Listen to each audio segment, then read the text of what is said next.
MGM just eliminated the concierge desk at 6 of their biggest hotels. The MGM Grand, Mandalay Bay, Park MGM, New York, The Signature, Videra. 34 people, the ones who booked your dinner reservations, got you into sold-out shows, answered your questions at 2 in the morning when you were lost and confused, fired. And you know what MGM said when asked why? Streamlining concierge operations to better match evolving guest preferences. Translation, we fired them, and we're blaming you for it. But here's the thing, the concierges aren't alone. In the past 8 months, MGM has eliminated valets at some properties, gutted over 200 contact center employees, laid off most of their corporate HR executives. Reports on industry forums claim thousands of workers have been cut across their properties. And it's not just MGM, Venetian laying off staff while spending $1.5 billion on renovations. Resorts World cuts in March. Fontainebleau, the brand new $3.7 billion megasort, already laying off dealers. Treasure Island multiple rounds through the summer. Caesars won't even confirm or deny what they're doing. The entire strip is quietly dismantling its workforce, property by property, department by department, always just under the threshold that triggers legal notification requirements. So what's actually going on? Is this strategic restructuring like they claim, or is Vegas in a crisis they don't want you to know about? Let's look at what they're cutting, what they're claiming, and what the numbers actually say.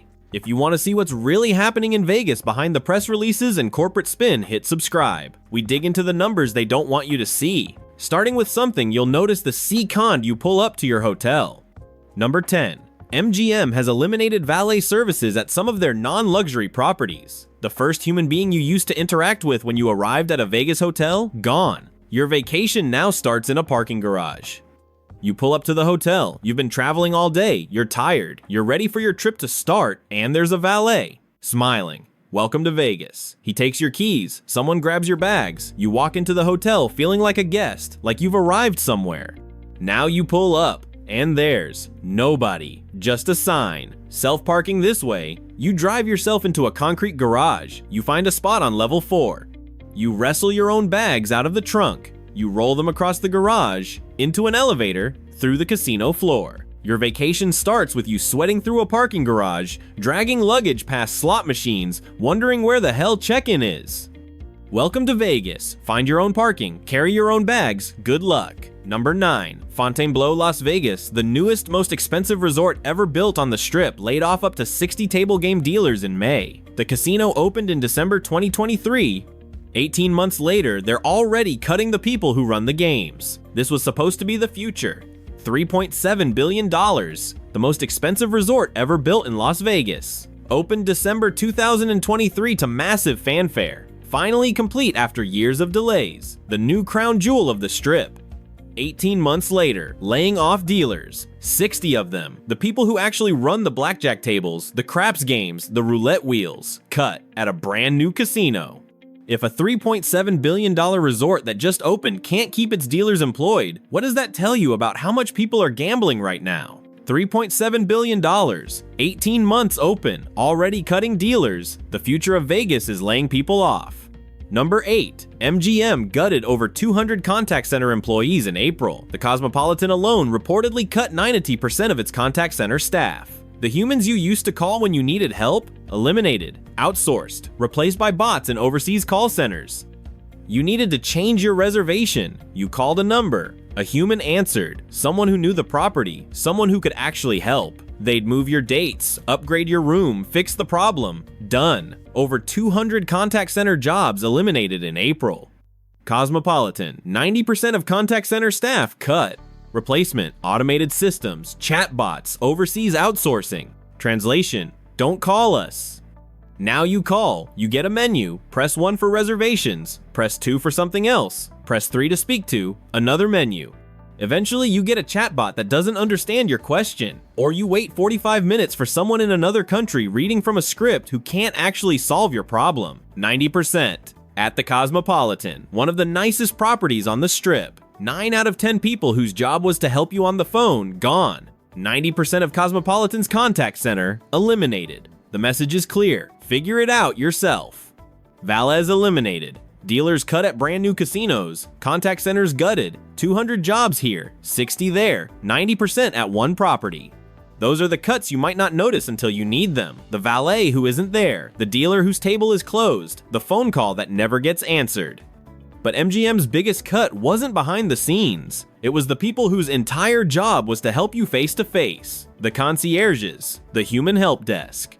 They eliminated them at 6 major strip properties, and when they were asked why, that's when the gaslighting started. Valets, dealers, contact center staff, those cuts happen where you might not see them, behind the scenes, on the phone lines you can't reach. But the next cuts? These happen right in front of you, the humans whose entire job was to help you face to face. And the excuse MGM gave for eliminating them? That's where this story gets insulting. Number 7. MGM eliminated in-person concierge services at 6 major strip properties. 34 people whose job was to help you fired. And MGM's official explanation? Streamlining concierge operations to better match evolving guest preferences. They're claiming you asked for this. You didn't. 6 properties. The MGM Grand, their flagship. Mandalay Bay, one of the most iconic hotels on the Strip. Park MGM, New York, New York. The Signature, Vidara. All of them. Walk up to where the concierge desk used to be. Nobody there. These weren't decorations. These were problem solvers. You couldn't get a dinner reservation anywhere good? The concierge knew someone, made a call, got you in. You wanted tickets to a sold-out show? They had connections. You were lost, confused, overwhelmed by this massive property at 2 in the morning. You walked up to the desk. A human being looked you in the eye and helped you. MGM statement, streamlining concierge operations. To better match, here it comes. Evolving guest preferences. Translation, we fired them and blamed you. Evolving guest preferences. Let's sit with that for a second. Did you call MGM and say, you know what? I'd rather talk to a chatbot than a person? Did you request that when you need help, you scan a QR code instead of talking to a human? Did anyone ask for the concierge desk to be replaced with an app? MGM says digital concierge continues growing with over 70,000 digital conversations per month. 70,000 conversations. With a bot, you know what that actually means? 70,000 people trying to get help that a human used to provide. They removed the human option, forced you onto digital, then measured how many people use digital, and called it your preference. They eliminated humans, forced you onto bots, measured the bot usage, called it your preference. That's not data, that's gaslighting. The concierges are gone, replaced by digital conversations, blamed on your preferences that you never expressed. But it gets worse. MGM didn't just eliminate the people who help guests, they eliminated the people who help employees. The Human Resources Department, the executives whose entire job was to support the workforce through exactly what's happening right now.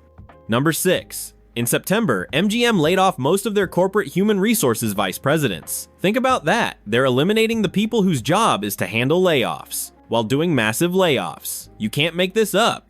Las Vegas locally broke the story. Most possibly all of the HR vice presidents at individual MGM properties were let go. The people who used to handle employee issues at the MGM Grand, at Bellagio, at Mandalay Bay gone.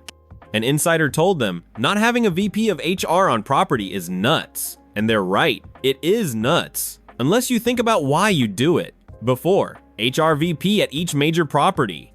After, property HR directors report to couple remaining corporate VPs. MGM, largest employer in Nevada. Corporate HR leadership, gutted. What does HR do? They handle employee complaints. They document issues. They manage layoffs. They advocate, at least in theory, for workers going through transitions. Now think about what's happening. Thousands of employees being cut across the company, entire departments eliminated, workers going months without shifts. And you're also cutting the people whose job is to handle the human fallout from all of that. Fewer HR people means fewer people to take complaints, fewer people to document what's happening, fewer people to witness how employees are being treated, fewer people to hold the company accountable internally. They laid off HR, because who's going to process complaints about layoffs when there's nobody left to complain to? Number 5. The Venetian is in the middle of a $1.5 billion renovation, the largest hotel renovation in history, and they're still laying off employees, multiple rounds of cuts. If even the properties spending billions on their future are slashing staff, what does that tell you about the present? $1.5 billion, new rooms, new convention center, new high-limit gaming area, new poker room. The Venetian is spending more money on renovation than most hotels cost to build. That's confidence, right? That's investing in the future. Spending $1.5 billion on renovation. Cutting multiple rounds of layoffs. Layoffs, less than 50 each time. Targeting management and executive roles. But at the same time, they're spending $1.5 billion. They're laying off workers. Less than 50 in one round, more in another. Targeting management, targeting executives. If business is good enough to commit billions to renovation, why isn't it good enough to keep the staff? The Venetian is owned by Apollo Global Management, private equity, and rumor is they're looking for a buyer. The renovation makes the property more attractive to sell. The layoffs boost short-term profitability on paper. It's not about guest experience. It's not about investing in service. It's about the exit strategy. Make the asset look good. Cut costs to juice the numbers. Find a buyer. Cash out, $1.5 billion to attract buyers. Layoffs to boost the numbers for sale. You're not a guest. You're a line item. Concierge is gone, blamed on your preferences. HR executives fired, nobody left to handle complaints. Billion-dollar properties cutting staff while renovating.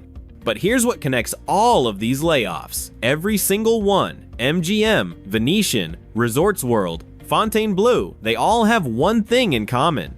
Less than 50, less than 50, less than 50. Different companies, different months, same number. And there's a very specific, very legal reason why they all stay under that number. Concierge is gone. HR executives gutted. Billion-dollar properties cutting staff. And every single announcement has the same phrase. Less than 50 employees. Less than 50. Less than 50.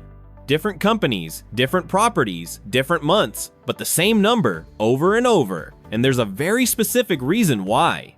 Number 4, there's a federal law called the WARN Act. It requires companies to give 60 days written notice before laying off 50 or more employees at a single site. Vegas casinos are structuring every layoff to stay just under that threshold. It's not coincidence, it's strategy.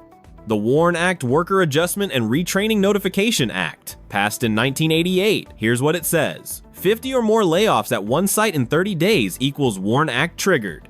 Required, 60 days written notice to workers.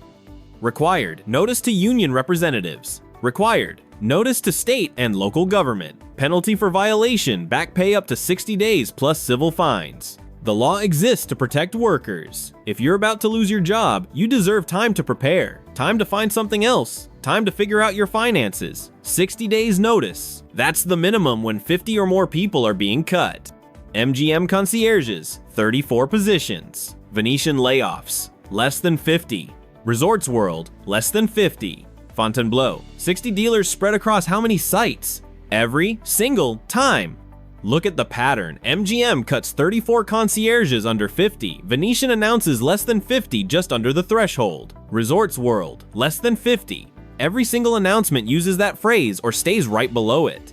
You want to cut 200 people but don't want the scrutiny? Don't want the advance notice? Don't want the government asking questions? Easy. Cut 49 at one property. Wait, cut 48 at another. Different sites, different 30-day windows. Stay just under 50 every time. Add it up across MGM's 9 strip properties. Across their national portfolio, 49 here, 34 there, less than 50 everywhere. Hundreds, maybe thousands of cuts that never trigger the legal notification requirements. Nobody's required to report the total. Nobody's tracking how many cuts add up across properties. As long as each individual move stays under 50, they can dismantle the entire workforce in slow motion, quietly, without accountability. It's not strategic restructuring, it's a legal strategy to lay off thousands without telling anyone. They're structuring every cut to avoid legal notification, staying under the radar, keeping it quiet. But here's the question, if this is just normal strategic restructuring like they claim, why go to such lengths to hide the scale? Why dodge the notification requirements? Maybe because if you actually look at the numbers, the data they barely mention in their earnings calls, you'd see something they really don't want you to see. Number 3, visitation to Las Vegas is down 12% year over year. Hotel occupancy dropped 17%. Gaming revenue has declined in 6 of the past 7 months. This isn't strategic restructuring, this is a crisis they're refusing to name. Let's look at what's actually happening to Vegas tourism. July 2025 versus July 2024, visitors down 12%. Trend, 6 consecutive months of decline. Not a slow month, not seasonal, a pattern. July 2025, 12% fewer people visited Las Vegas compared to July 2024. But here's the thing, it's not just July. 6 consecutive months of year-over-year decline. Every single month, fewer people than the year before. January, February, March, April, May, June, July, all down. Hotel occupancy, 66.7% in early July 2025. Year over year, down nearly 17%. Translation, 1/3 of hotel rooms sitting empty. Hotel occupancy dropped to 66.7%. That's down 17% from the same time last year. Do the math, 1/3 of the hotel rooms on the Las Vegas Strip are sitting empty. Strip gaming revenue, down in 6 of past 7 months. Downtown, down in 4 of past 6 months. Coin in and table drop, more dips than jumps. Translation, people aren't gambling like they used to. Gaming revenue, the money casinos make from gambling, is down on the Strip in 6 of the past 7 months. Downtown Vegas is down in 4 of the past 6. The people who are coming aren't spending like they used to. On MGM's earnings call, their CFO told analysts the number of full-time equivalents was down in Las Vegas during the first 3 months of 2025. Then he said, "We can't tie those numbers to any specific actions we've taken." Can't tie those numbers to any specific actions. Really? Visitation, down. Occupancy, down. Revenue, down. Staff, slashed. MGM CFO, can't tie those numbers to any specific actions. Visitation is crashing, occupancy is crashing, revenue is crashing, and you're cutting staff across the board. But you can't tie those numbers to any specific actions? You can't see the connection? They know exactly what's happening, they just won't say it out loud. Because if they admit Vegas is in a downturn, they have to explain why, and they don't want to have that conversation. Visitation down, occupancy down, revenue down, staff slashed, but they can't tie those numbers to anything. That's not confusion, that's denial. 12% fewer visitors, 17% lower occupancy, revenue down month after month, staff being cut everywhere. This isn't restructuring, this is a crisis they won't name. But the executives in their earnings calls aren't the ones feeling this. The workers are. The people on the casino floor, in the hotels, serving the drinks, dealing the cards. And what they're saying, it contradicts everything the companies claim. They're saying this isn't just bad, they're saying it's worse than COVID. The executives sit in boardrooms parsing earnings calls. Can't tie those numbers to any specific actions. Strategic language, careful denial. But the workers, the ones actually on the casino floor, in the hotels, serving the guests who are still coming, they're telling a completely different story. And what they're saying should terrify anyone paying attention. Number 2, workers and union leaders are describing the current situation as worse than any previous summer, worse than the post-pandemic slump, worse than COVID. The people who actually work in these casinos say the executives are lying about how bad it is. Time magazine ran a cover story in August. They interviewed workers, they talked to union leaders. And what they heard wasn't strategic restructuring, it wasn't evolving guest preferences, it was people describing a crisis. So let's put the full picture together, everything Vegas is doing right now. Valet's eliminated your welcome to Vegas is now a parking garage. Fontainebleau laying off dealers, the newest, most expensive casino on the Strip is already cutting. Contact centers gutted 200 jobs gone, 90% at some properties. Good luck reaching anyone. Concierges eliminated at 6 major MGM properties replaced by chatbots and blamed on your preferences. HR executives fired the people who handle layoffs, laid off. Venetian cutting staff while spending $1.5 billion on renovations because it's about selling, not serving. Every single layoff structured under 50 employees dodging federal notification requirements. Visitation down 12%. Occupancy down 17%. Gaming revenue declining month after month. Workers saying it's worse than COVID while executives claim there's no company-wide reduction. And through all of it, the same excuse. Guest preferences, digital optimization, evolving how guests want to interact. They're blaming you for their cost cuts. Cuts everywhere, crisis denied, customer blamed. That's the pattern. So what happens next? If the pattern continues, what should you expect? If visitation keeps declining, more layoffs. If revenue keeps dropping, more services eliminated. If occupancy stays low, property closures possible. If nobody pushes back, more gaslighting about why.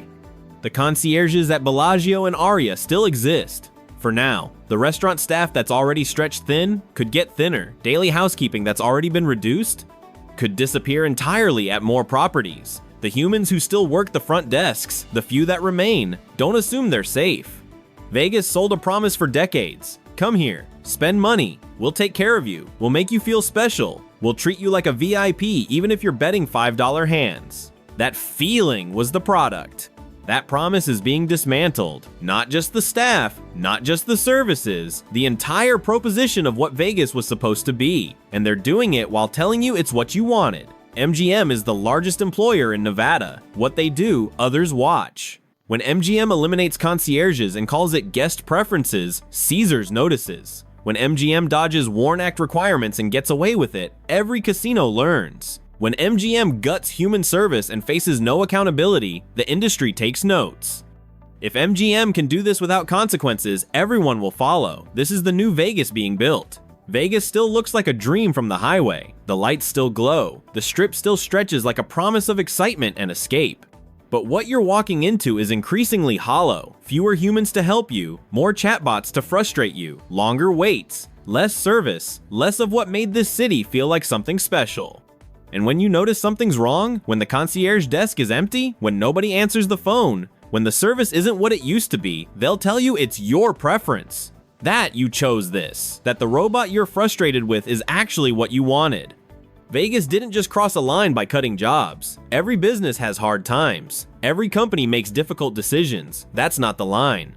The line is the LYing, the blame shifting, the gaslighting, the refusal to own their decisions, the insistence that a downturn they won't acknowledge is actually a preference you expressed. The line wasn't layoffs, the line was lying about them and blaming you. If you want to see what's really happening in Vegas past the press releases and the corporate spin, subscribe. Drop a comment. Have you noticed the cuts? What service is gone that used to exist? Have you dealt with the chatbot concierge? Are you still planning to visit Vegas, or has this changed your mind? The comments are where people share what they're actually experiencing. Check out our video on things Vegas took away and never gave back, or how they're quietly charging you more while cutting services, or the attractions that used to be packed and now sit empty. Thanks for watching. Vegas made a promise. They're breaking it, and they want you to believe. It's what you asked for. Workers, worse than any previous summer. Union leaders, worse than COVID. On-call employees, going months without shifts. The message, this is not normal. One Caesars employee, Sonia Owens, told local news she hasn't worked a single shift in 2 months. 2 months. Despite being on call, despite being available, despite wanting to work. Bills backed up, I just gotta find something permanent. And here's the thing, this isn't her first stretch without work. It's her third time going 2 months without a shift. When she started at Caesars, she was working 3 to 5 days a week, regularly scheduled. Now, nothing, for months at a time. The culinary union says their contracts include recall rights, seniority protections, job placement assistance. And that's real, those protections matter. But what good is recall rights when there's nothing to be recalled to? What good is seniority when there aren't enough shifts for anyone? The union can protect your place in line. They can't create the line. MGM's spokesperson said, "There is no company-wide reduction in workforce. Hours are always based on demand and season, like any business in the hospitality sector. No company-wide reduction in workforce." Also, MGM, contact centers gutted. Also, MGM, concierges eliminated. Also, MGM, HR VPs fired. Also, MGM, workers going months without shifts. Technically no reduction, just nobody working. No company-wide reduction, just 200 contact center jobs eliminated, 34 concierges fired, most HR VPs laid off, workers going months without a single shift. But technically, no company-wide reduction. Workers say crisis, executives say efficiency, somebody's lying, and it's not the workers. Workers say it's worse than COVID. Executives say there's no company-wide reduction. The data shows a crisis. The companies insist it's strategic. But there's one phrase that keeps coming up, one excuse that appears in almost every statement, and it's the most insulting thing they've said through all of this. Guest preferences? They keep blaming you for cuts you never asked for. Number 1. When MGM eliminated concierges, they blamed evolving guest preferences. When they gutted contact centers, they pointed to digital conversations. Across the board, as they slash services and fire workers, they keep saying you asked for this. That's the lie. And it's the line Vegas crossed. MGM on concierges, better match evolving guest preferences. MGM on contact centers, digital concierge continues growing.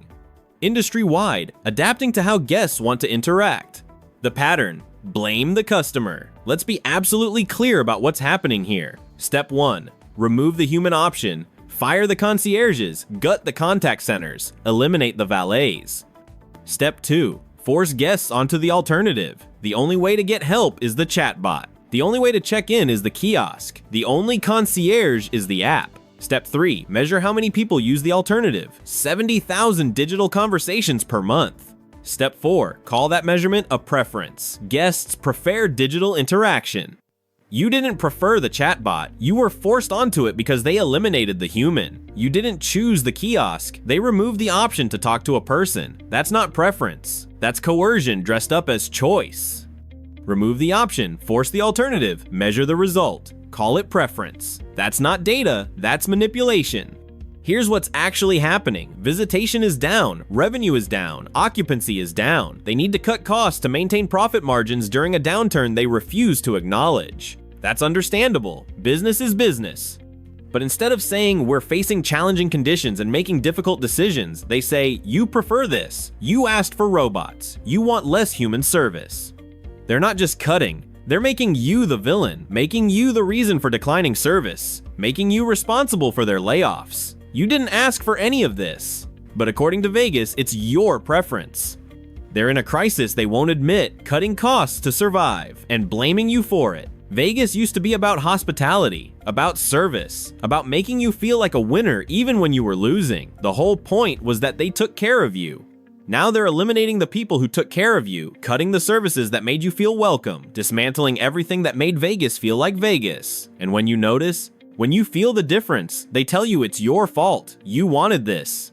That's the line they crossed. Not just the layoffs, not just the service cuts, the gaslighting, the refusal to own their decisions, the insistence that you asked for a worse experience. The cuts are bad. The lie is worse. Vegas is blaming you for their crisis.